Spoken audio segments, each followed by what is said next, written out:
Hello everyone, welcome to TheDBpost. Today's my guest is Anton Usikov, Ukrainian cinematographer and DOP living now in LA.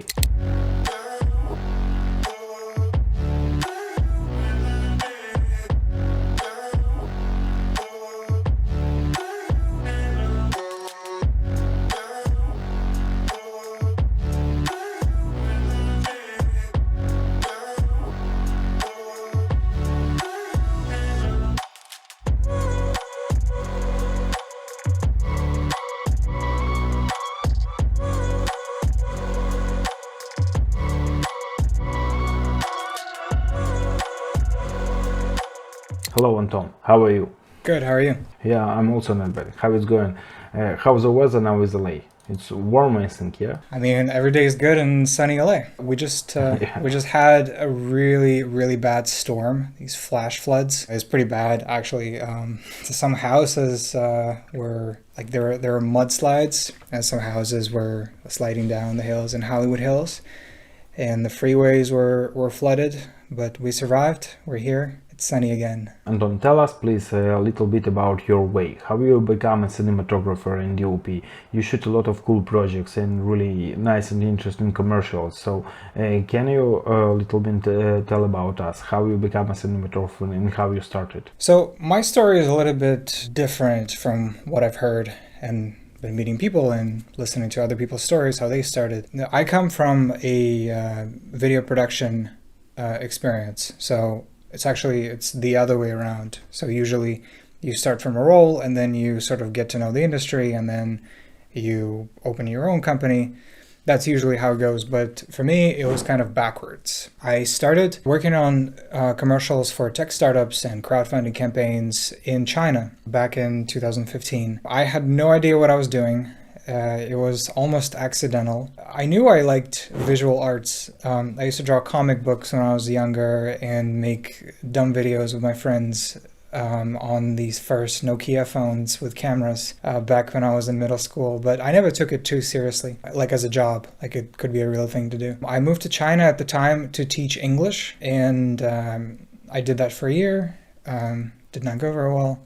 But that's a story for another time. And I met this Russian director, Anastasia Lebedev. Now she lives in LA. She's a big director. You may know her by Anastasia Delmark. And we started working together, literally doing everything. We were writing, we were producing, we were shooting, we were editing, we were lighting commercials for tech products. And soon after, she moved to LA, and I stayed in China. And I thought, well, now I know how this industry works, more or less. I've seen how she talks to clients, how the production side works, and I thought, what the hell? Maybe I can do my own production. So that's what I did for 6 years, and eventually I kind of got worn out doing everything. I mean, obviously, I got a team later to do other things in the production, but still, like managing a company and like worrying about getting clients and like doing all these things, it was a bit too much. And then I met other DPs in China, also foreigners, who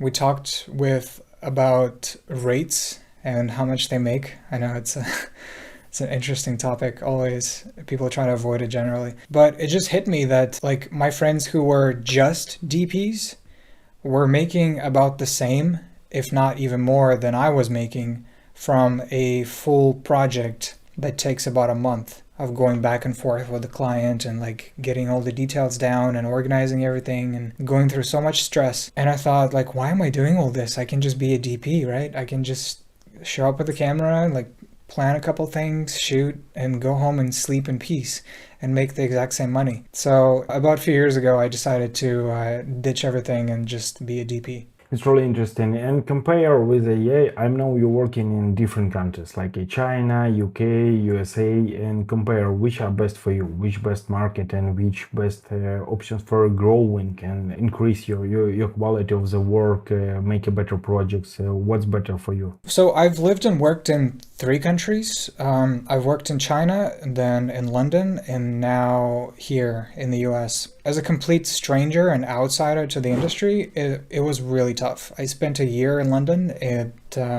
was not easy to meet people. I mean, they were nice people, but they have a strong preference to continue working with people that they know. And if you're a complete stranger, then you're gonna have a hard time. But it makes sense to compare China and the US because they're good for different things. I think China is a really good place to get started. Obviously, it's been changing with like the politics and the whole environment. But back when I first moved to China in 2014, Chinese film industry has been growing and getting better. But compared to here or the West in general, in China, it's less structured. It's a lot less like organized by protocols and how things should be done. So there's a lot of gray area for doing things your own way, and that will still be okay. There's a lot less preconceived ideas for what people should be. So like, for example, it might be unthinkable in Europe or in the US that if somebody sees you with a camera on the street, in China, if somebody sees that you're shooting something and you're a foreigner, they already assume, oh, you must be a film director.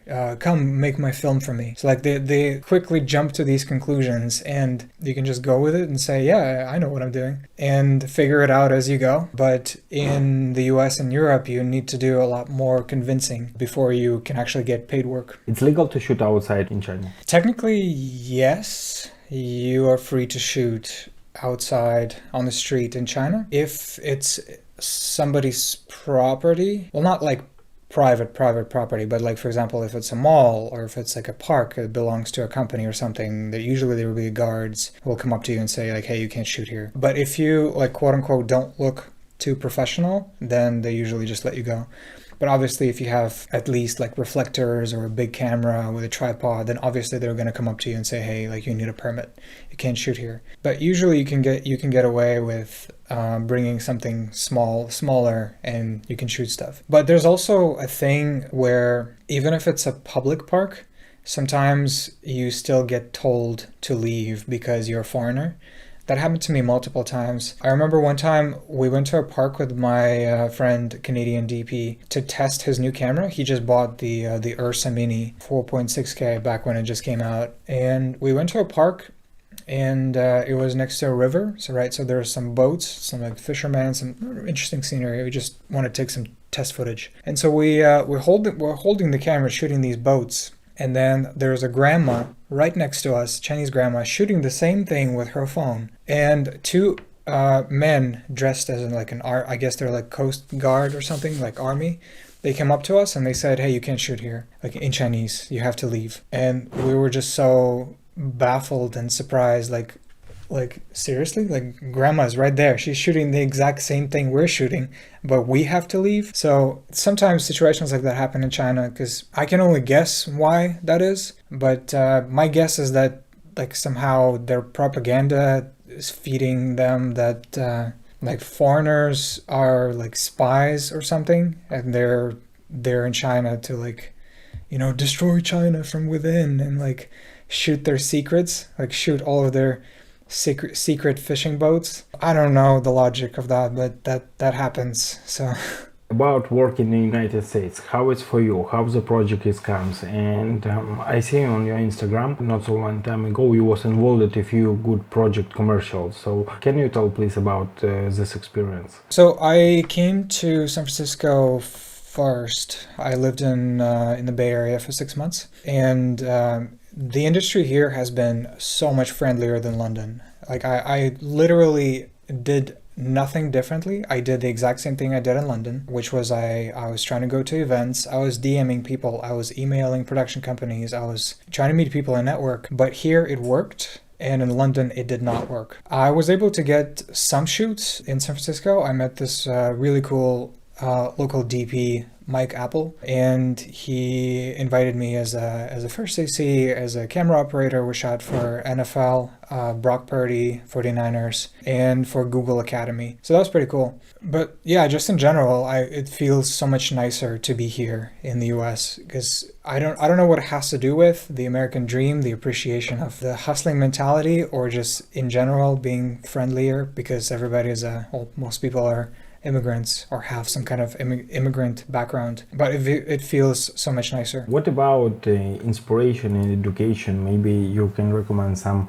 education courses, or maybe where you grab your inspiration, yeah? Where you find new references for your shooting or something like that. Maybe you educated somewhere in some film academies, or no?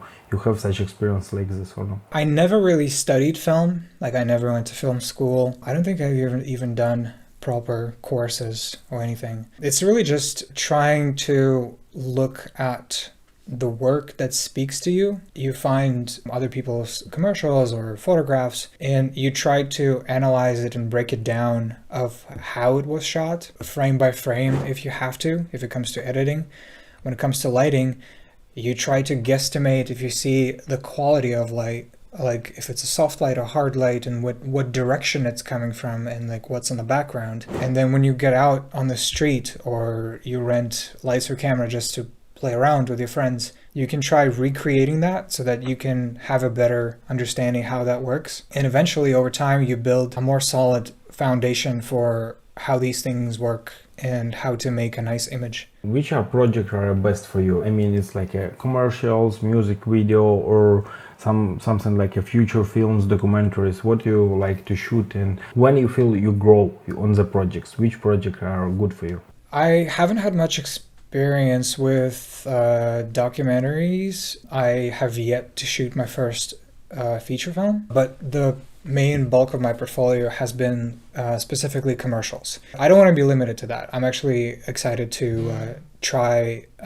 doing music videos more, get into films as well. It's a bit of a different dynamic, but it's exciting because usually films have bigger reach and have more value, quote unquote, in the film community and deeper appreciation for your work. But I really enjoy the challenge. So obviously if you're in the industry, you would know of Eye Candy. It's a website and an Instagram account that created a library for these cool shots and cool transitions. And so an ideal project to me is to pack a project with as many of these cool transitions and shots as possible, and that's a perfect project to me.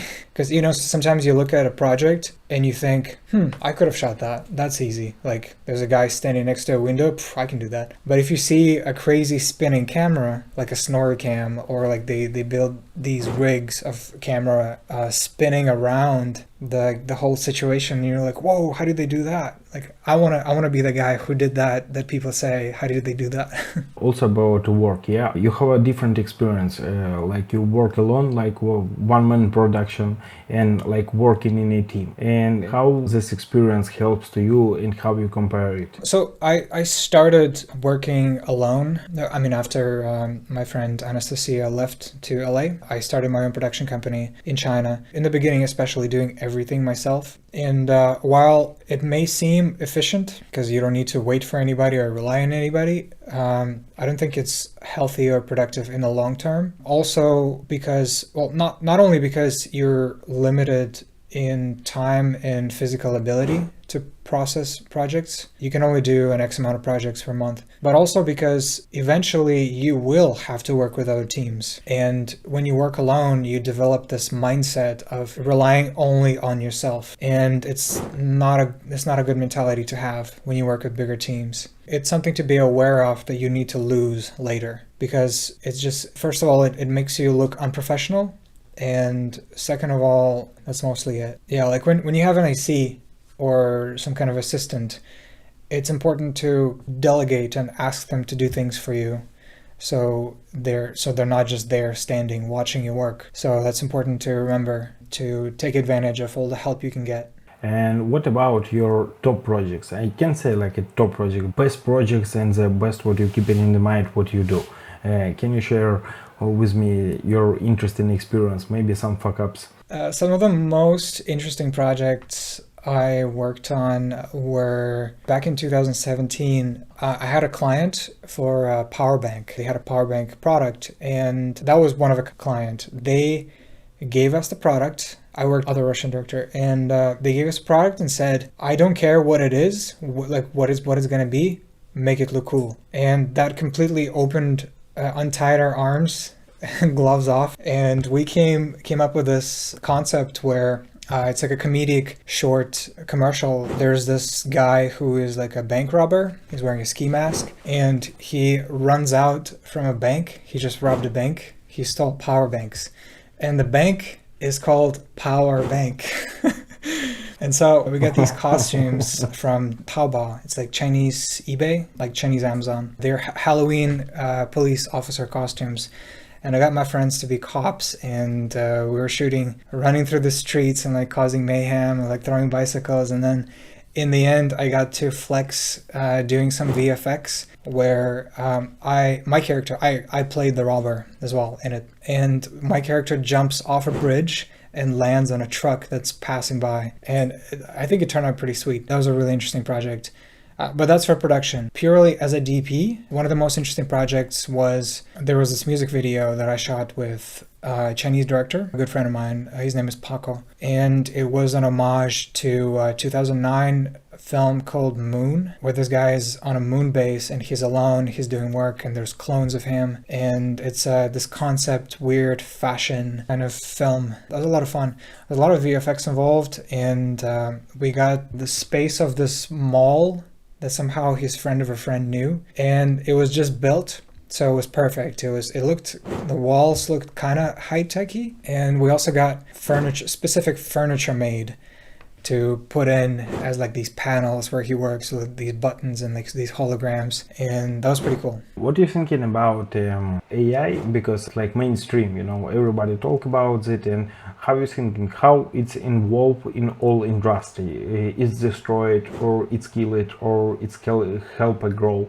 What's your opinion about it? I think AI is a great tool. Whether we like it or not, it's here to stay. It's hard to say how much it's going to impact the industry because it's growing so fast. And even like half a year ago or even a year ago, we did not have text to video. As of right now, the way it is, it's still janky and it's still not there. But if it keeps getting improved, I think hypothetically in the future, it will become so common that everybody will be using it, and it will become like the thing that feels like it's a lazy solution. Like it's really cheap and everybody would be able to tell immediately that that's AI.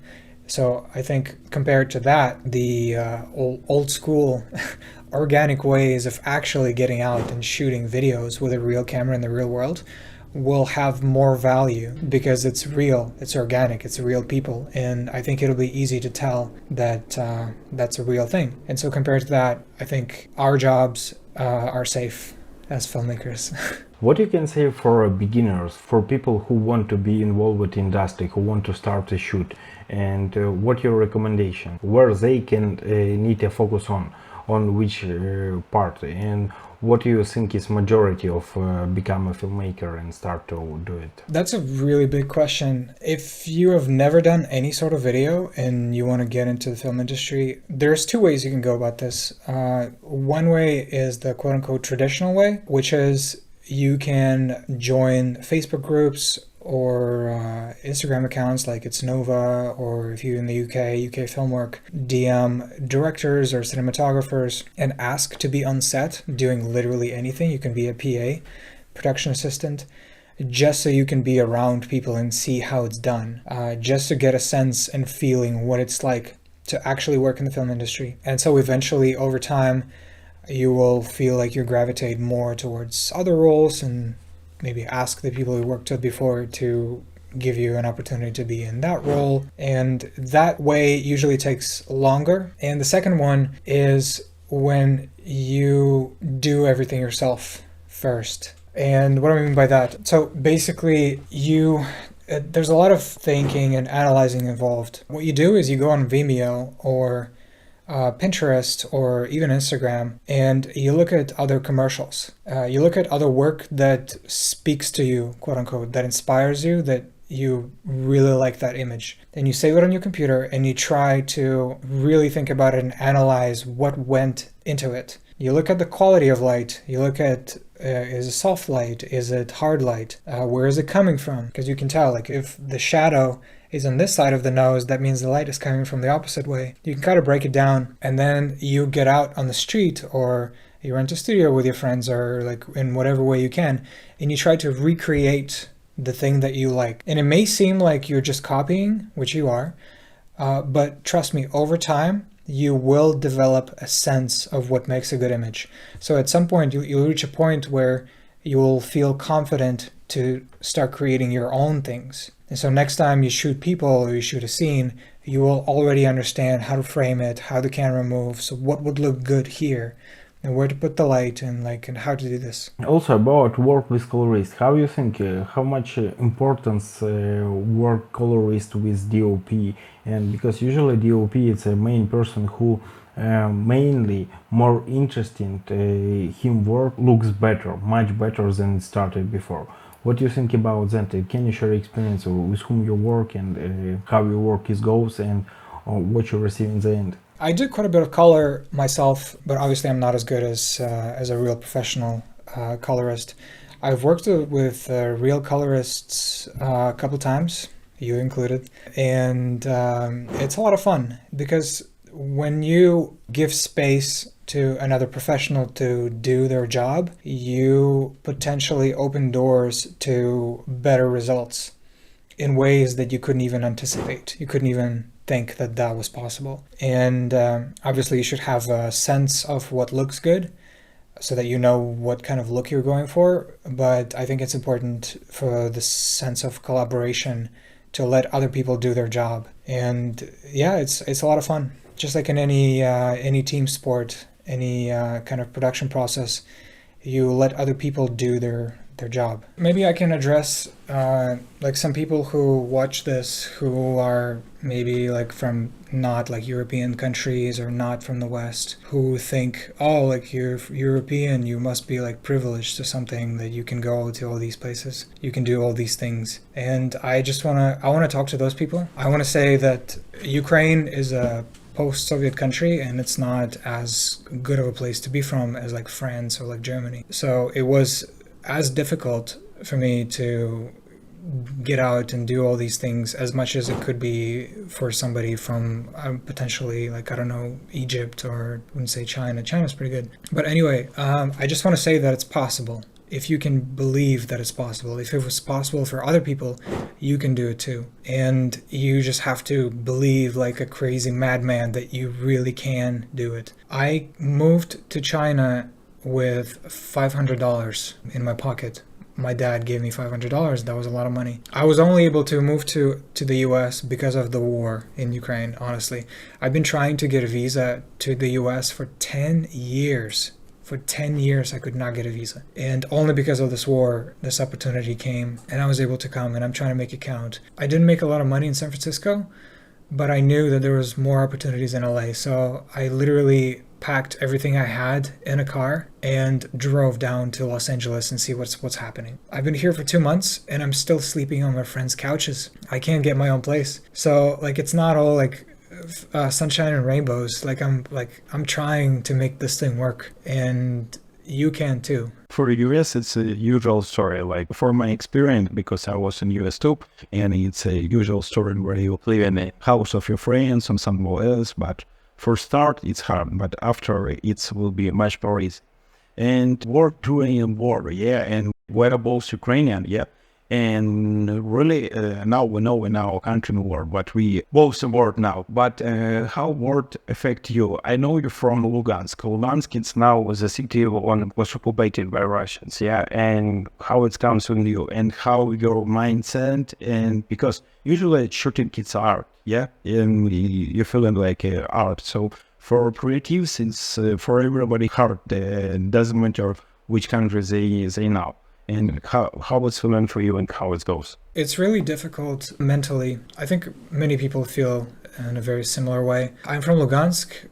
It was taken by Russia in 2014. I haven't been back there for 10 years. I went to police university, police academy. So it's a bit of a paramilitary kind of thing where like you take an oath to serve Ukraine and like to be part of like the, for the people. So partially deep down in me, I feel like guilty that I left. But then again, I wanted to leave even since middle school. Like that's always been my dream. So I feel guilty for not being there, but then if I was, I wouldn't be able to help my family or my friends the same way I can from here. But then it's really sad. And I haven't been home. I haven't been back to Ukraine since before COVID, and I really miss Ukraine. Yeah, it's like this evil spiral that never ends. If I think about it too much, it becomes depressing, and then a big part of creative work is to